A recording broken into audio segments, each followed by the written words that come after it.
How's it going, everybody? This is Dominic Minchella. I am the Kansas City Chiefs co-beat writer for On SI and the host of the Kansas City Chiefs Insider Podcast.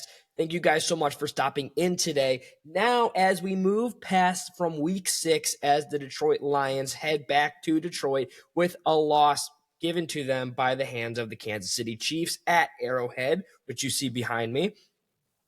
There are some top performers that need their flowers for Kansas City. I typically do this as a article on the site. Kansas City Chiefs on SI is the best place to get your Kansas City Chiefs news. But in this episode of the podcast, I would like to kind of dive into my thought process as well as break down the top 5 PFF offensive/defensive performers from the Kansas City Chiefs victory over the Detroit Lions. Now, when I say offense and defense, these are just the overall best top 5 performers. I say because there's a mixture of offensive guys and a mixture of defensive guys. If you want to find out individual grades of the top 5 overall in specific categories, whether that be on the offensive side of the ball or the defensive side of the ball, make sure, once again, you check out Kansas City Chiefs on SI. I am your guy, Kansas City Chiefs co-beat writer at Dom Minchella. I'll be able to help you and give you a big rundown of everything. You will be able to see it over on the site. It is live. But without further ado, here are the top Pro Football Focus performers offensively and defensively. 5 best. Here we go.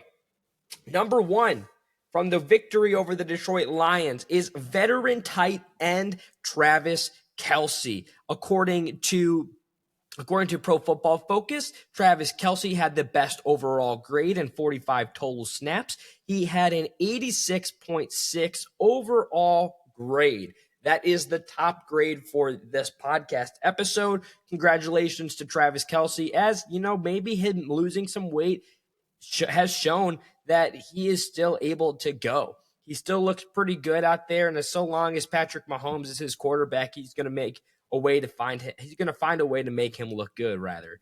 He had an 83.0 pass/receiving grade.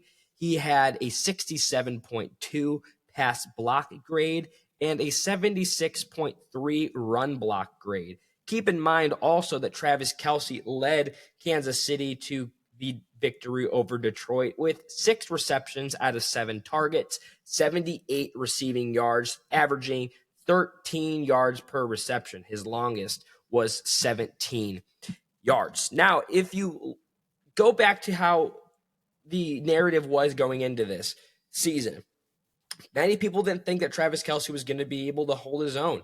Maybe he was on his way out. But as we've seen thus far this season, he's been looking very, very, very good. While he might not be like that top wide receiving option, or that receiving option, rather, that Patrick Mahomes loves to get and hopefully get over 1,000 receiving yards, he's still a very reliable player. His veteran presence on the team makes them overall better. Sticking to the offensive side of the ball, coming in at number 2 in terms of Pro Football Focus overall grade is Juju Smith-Schuster. And it makes sense, ladies and gentlemen, because Juju had the second most receiving yards on the team that day against the Detroit Lions in 3 receptions, 3 targets, 57 receiving yards, averaging 19 receiving yards per reception. In terms of Pro Football Focus, he earned an overall grade of an 81.2, a 75.3 pass/receiving grade, a 70.7 pass block grade, and an 85.2 run blocking grade, which was the most out of the entirety of those who came out onto the field for Kansas City. A terrific job by Juju Smith-Schuster. He's been looking very well this season as well. He got brought back, and maybe he's not going to be how it was his first stint with the Chiefs, being all the totals of receiving yards, but his veteran leadership with Rashee Rice out, it makes sense as to why Patrick Mahomes keeps finding him with the football. Number 3, the top defensive performer for the Kansas City Chiefs, corrects in the third spot according to Pro Football Focus, and that's Chamarri Conner, an overall defensive grade of a 78.6, a 70.9 run defensive grade, a 85.7 tackle grade, a 60 pass rush grade, and a 74.2 overall grade. Keep in mind, folks, as well, Chamarri Conner led the team once again with the total amount of tackles with 14. 10 of them were solos, and he has been proving to be a very steady player so far this season. In 6 games, he's got 51 total tackles, 29 are solos, 2 forced fumbles, 2.5 stuffs. Chamarri Conner, young 4th-round pick from the 2023 NFL Draft. He's turning into a very nice player for defensive coordinator Steve Spagnuolo and company. Turning back over to the offensive side of the football, coming in with the 4th overall best grade for the Chiefs in their Week 6 victory over Detroit was Hollywood Brown, earning an overall PFF grade of a 76.4, a pass/receiving grade of 74.8, and a run blocking grade of a 60.4. He had the 3rd most receiving yards on the team behind Travis Kelce and Juju Smith-Schuster. In 4 receptions, 4 targets, he had 45 receiving yards, 11.3 averaging yards per reception, and he scored 2 of the 3 receiving touchdowns for Kansas City. A very, very strong performance leading into the final game without Rashee Rice. I do think that the Kansas City Chiefs are going to benefit very well with having Hollywood Brown continue as a primary receiving option as Rashee Rice comes back. You also have to keep in mind that Xavier Worthy, it was smart to have him kind of be on the field, but not that big of a threat just because he's still recovering from injury. At least in my mind, I think getting Rashee Rice back in, mixing it up with Hollywood Brown, Juju Smith-Schuster, Travis Kelce, Kansas City Chiefs receiving core, they're still a very feared room to have. And then lastly, coming in at number 5, the second defensive player who cracked the top 5 overall game on PFF is safety Bryan Cook. Overall PFF grade of a 75.4, a 64.3 run defensive grade, an 84.1 tackling grade, and a 71.6 coverage grade.